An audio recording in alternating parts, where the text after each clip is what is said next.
नमस्कार, डिजाना विशेष में आपका स्वागत है। मैं हूं डॉक्टर प्रतीक श्रीवास्तव। मेरे साथ मौजूद हैं प्रसिद्ध वास्तु विशेषज्ञ प्रयास मंगल। प्रयास शिवपुरी के रहने वाले हैं और अब तक 1000 से ज़्यादा प्रकरणों में केस स्टडी कर चुके हैं।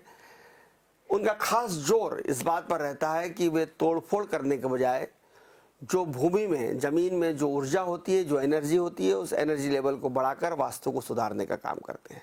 प्रयास जी, आपका स्वागत है।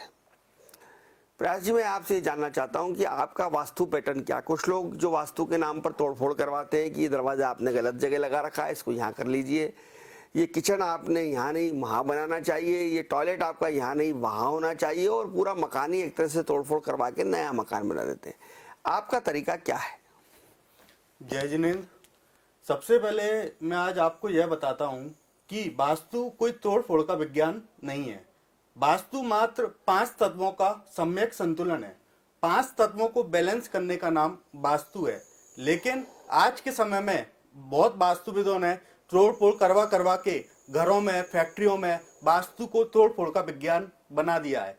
5 तत्व कैसे? जल, पृथ्वी, अग्नि, वायु, आकाश। जब इन 5 तत्वों में से किसी भी तत्व का असम्यक असंतुलन हो जाता है, तब उस जगह पर, या वो व्यवसाय की हो या निवास की हो, चाहे किसी भी जगह हो, तो वहां का वास्तु गड़बड़ हो जाता है। इसलिए वास्तु में दिशा से ज्यादा दशा का महत्व है। दशा अर्थात भूमि की ऊर्जा। भूमि की ऊर्जा वास्तु में 70% योगदान रखती है। 23% योगदान वास्तु में ओरिएंटेशन, वास्तु की किस दिशा में क्या बनना चाहिए उसका होता है, और 7% वास्तु रंग वास्तु के ऊपर निर्भर करती है। तब 100% की वास्तु फुलफिल होती है। लेकिन आज के समय में वास्तु को मात्र तोड़फोड़ का विज्ञान बना दिया है। इसलिए वास्तु में सही अर्थों में वास्तु की परिभाषा संस्कृत के वत्स धातु से हुई है, जिसका शाब्दिक अर्थ है निवास या व्यवसाय की भूमि, जिसका 70% योगदान होता है। इसलिए वास्तु में दिशा से ज्यादा दशा महत्वपूर्ण होती है कि आपकी भूमि की ऊर्जा, लैंड ऑफ एनर्जी कैसी है। प्रयास जी, आपने भी कहा कि रंग वास्तु भी कुछ होता है। ये मैं पहली बार सुन रहा हूँ आपके मुंह से कि रंग वास्तु क्या होता है, और आप इसके, मुझे बताया गया कि आप इसके एक्सपर्ट हैं रंग वास्तु के। तो रंगों का वास्तु से क्या संबंध है, और रंग हमारे जीवन पर, हमारे व्यवसाय पर, हमारी गृहस्थी पर किस तरह से प्रभाव डालते हैं, असर डालते हैं? सूर्य की किरणें जब किसी भी रंग पर, किसी भी कलर पर पड़ती हैं, तब उसके रिफ्लेक्शन से उस जगह की एनर्जी में परिवर्तन हो जाता है। जैसे आज ईशान कोण है, ईशान कोण जल तत्व की दिशा होती है और उसका कलर होता है स्काई ब्लू या व्हाइट, जैसा पानी का कलर होता है। लेकिन अगर आपने वहां पे अग्नि का कलर रेड कलर या कोई पृथ्वी तत्व का कलर पीला कलर कर दिया, तब वह उस दिशा में दोष पैदा कर देगा। इसलिए जिस दिशा का, जिस कोण का जो रंग होता है, और उस कोण में वह रंग सही हो जाता है, तब उस दिशा से पॉजिटिव एनर्जी आना चालू हो जाती है। तो रंग, अगर मुझे आपसे मैं रंगों के बारे में पूछना चाहूँ कि नीला रंग किस चीज़ का प्रतीक है, या लाल रंग किस चीज़ का प्रतीक है, ये जो मूल तो 7 ही रंग होते हैं, फिर हम उन 7 रंगों को मिला के बहुत सारे रंग बना लेते हैं। तो ये 7 रंग जो हैं, हमारे जीवन में 7 का बड़ा महत्व है। इंद्रधनुष में भी 7 रंग हैं। ये 7 रंग किस किस चीज़ के प्रतीक हैं? जैसे मैं आपको सबसे पहले बताता हूं, जैसे कि नीला कलर जल तत्व को रिप्रेजेंट करता है। इसलिए जल तत्व वाली दिशा, ईशान कोण उत्तर दिशा में हमेशा नीले कलर का ही प्रयोग करना चाहिए। इसके अपोजिट अगर आप और के कलरों का उपयोग करते हैं, तब निश्चित रूप से उस दिशा से संबंधित दोष आपको प्राप्त होंगे। इसी प्रकार लाल कलर अग्नि तत्व का प्रतिनिधित्व होता है। जैसे ही आपने अग्नि तत्व, जिसका वास होता है आग्नेय कोण दक्षिण दिशा में, अगर आपका दक्षिण मुखी मकान है और आपने उस जगह पर नीला कलर कर दिया, तब निश्चित रूप से मानिए कि आपको बैड इफेक्ट या बैड एनर्जी वहां पे आना चालू हो जाएगी। इसी प्रकार पृथ्वी तत्व, जिसका साउथ वेस्ट दिशा में स्थिर वास होता है, उसका कलर होता है गोल्डन येलो। अगर उसके अपोजिशन अपन वहां पर कोई कलर करते हैं, तब वहां से नेगेटिव इफेक्ट्स आना चालू हो जाते हैं। इसी प्रकार आकाश का कलर, जैसे अपन आकाश को देखें तो आकाश तत्व का कलर होता है स्काई ब्लू या व्हाइट। इसलिए जितनी भी आज के समय में फॉल सीलिंग बन रही है, इसलिए इनमें फॉल सीलिंग में कलर व्हाइट या हल्का स्काई ब्लू कलर का ही उपयोग करें। लेकिन आजकल देख रहे हैं कि फॉल सीलिंग में अपन विभिन्न प्रकार के कलरों का उपयोग किया जा रहा है, जिससे आकाश क्या है, आकाश है आपके शरीर का पेट। इसलिए आज के समय में पेट से संबंधित जितनी भी समस्याएं पैदा हो रही हैं, वह आकाश कलर के असंतुलन के कारण हो रही हैं। इसी प्रकार 5 तत्वों के 5 दिशाओं के जो 5 एलिमेंट होते हैं, अगर आप कलरों से ही बैलेंसिंग कर लेते हैं घर की, फैक्ट्री की, तब निश्चित रूप से मानिए कि आपको बहुत सकारात्मक रिजल्ट्स फाइंड आउट होना प्रारंभ हो जाते हैं। और मैंने काफी सारी जगह पर बिना तोड़ फोड़ किए मात्र कलर चेंज कराते से ही उनको रिजल्ट्स आउटपुट हुए हैं। आपका प्रयास इंडिया रिकॉर्ड्स बुक्स में भी नाम है, एशिया रिकॉर्ड्स बुक्स में भी नाम है, आपने काफ़ी काम किया है। मैं ये जानना चाहता हूँ कि मान लीजिए कि एक मकान पूरी तरह से बन गया, कंप्लीट हो गया मकान, और उसमें लोग रहने लगे। रहने के बाद एक आध साल बाद रहने के बाद समझ में आया कि तरक्की प्रतिबंधित हो रही है, बाधित हो रही है, गृह क्लेश हो रहा है, घर में शांति नहीं है, बीमार रहने लग गए हैं रहने वाले, बच्चा जो है वो घर से बाहर जा रहा है, कुछ किसी तरह की अपूर्णीय क्षति हो गई, कोई कैजुअलिटी हो गई, किसी की डेथ हो गई। अब उसके बाद वो आपके पास आए और आपसे कहे कि ये भाई मकान का वास्तु आपने देखा और आपने देखा कि इसमें तो बहुत सारी गड़बड़ियां हैं, तो क्या बिना तोड़े फोड़े भी आप उस मकान को रेमेडी कर सकते हैं, जिसको हम कहते हैं तोड़ फोड़ में तो बड़ा नुकसान हो जाएगा, इलाज कर दें, कहीं टाइल्स लगा दें, कहीं पंचमुखी हनुमान जी बिठा दें, कहीं शंख लगा दें, इस तरह का भी कुछ सिस्टम है आपके पास? जी हाँ, जैसा कि मैंने आपको बताया कि वास्तु में 70% जो योगदान होता है वो होता है लैंड ऑफ एनर्जी का।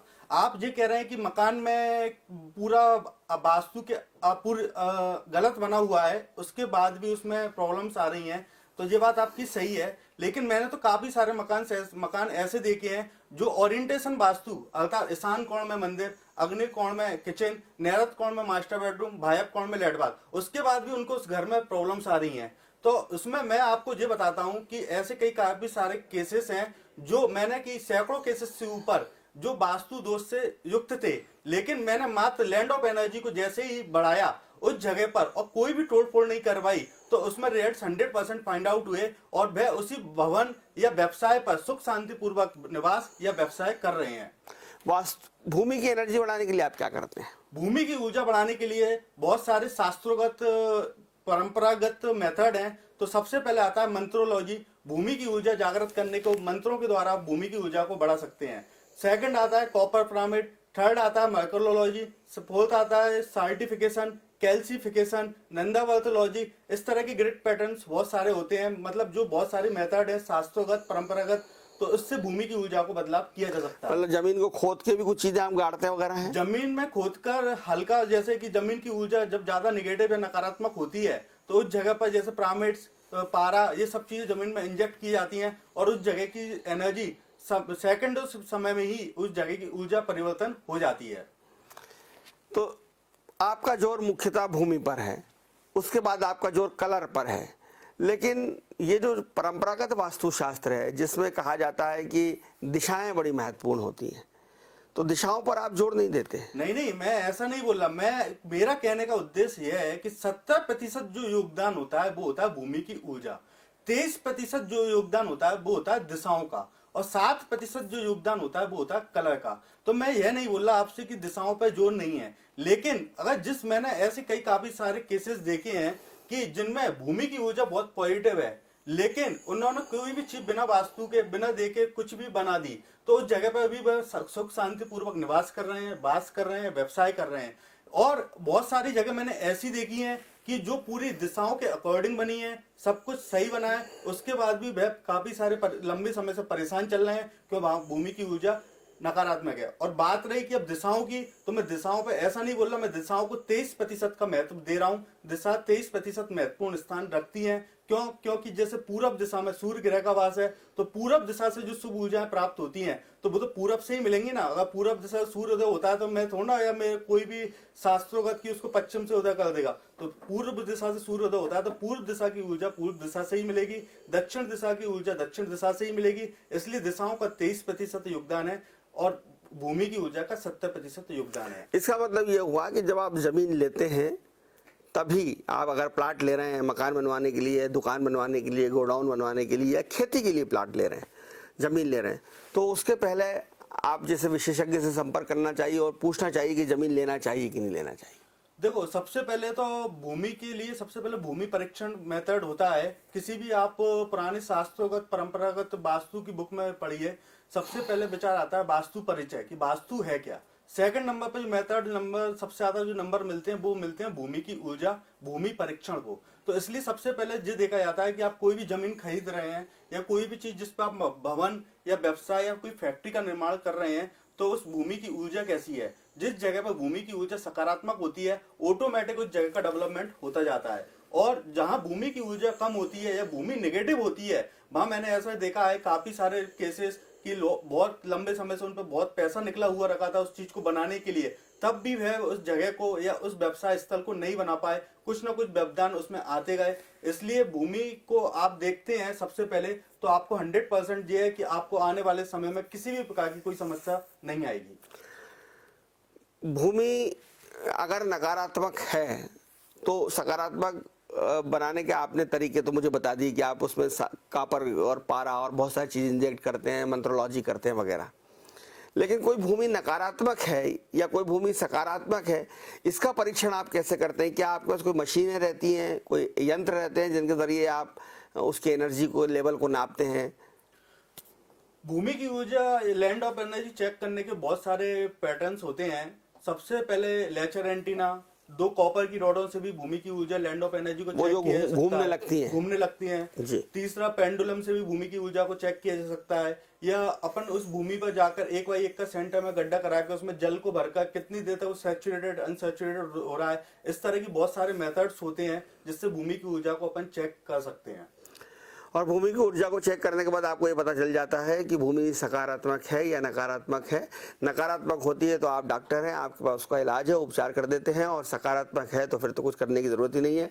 बहुत धन्यवाद प्रयास मंगल। प्रयास मंगल बता रहे थे कि केवल वास्तु का मतलब दिशा ही नहीं है, बल्कि भूमि की सकारात्मक एनर्जी भी है, और 70% भूमि की ऊर्जा की वजह से ही वास्तु का सफल या असफल होना निर्भर करता है। प्रयास बिल्कुल नई टेक्नोलॉजी लेकर आए हैं। उन्होंने बहुत सही कहा कि रंगों का हमारे जीवन में बहुत महत्व होता है, इसलिए हमारे पुरातन शास्त्रों में भी ये कहा गया है कि दिन के हिसाब से हमें अपने वस्त्र का चयन करना चाहिए। जैसे हमें गुरुवार को पीले वस्त्र पहनना चाहिए, तो इस तरह से रंग हमारे जीवन में रंग भरते हैं। रंगोलॉजी या कलरलॉजी हम जिसको कहते हैं, वो भी काफ़ी महत्वपूर्ण होती है, जिस पर प्रयास मंगल का काफ़ी असर है, काफ़ी प्रभुत्व है, और रंगों के मार्फत भी वो लोगों का वास्तु सुधारते रहते। तो रंग हमारी मानसिकता को, हमारे व्यक्तित्व को और हमारी सोच को भी प्रभावित करते हैं।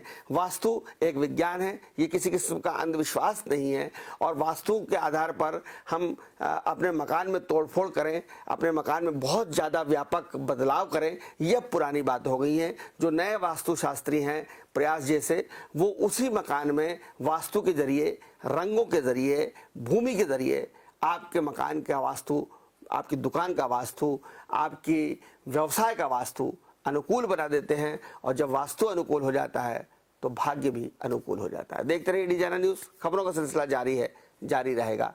नमस्कार।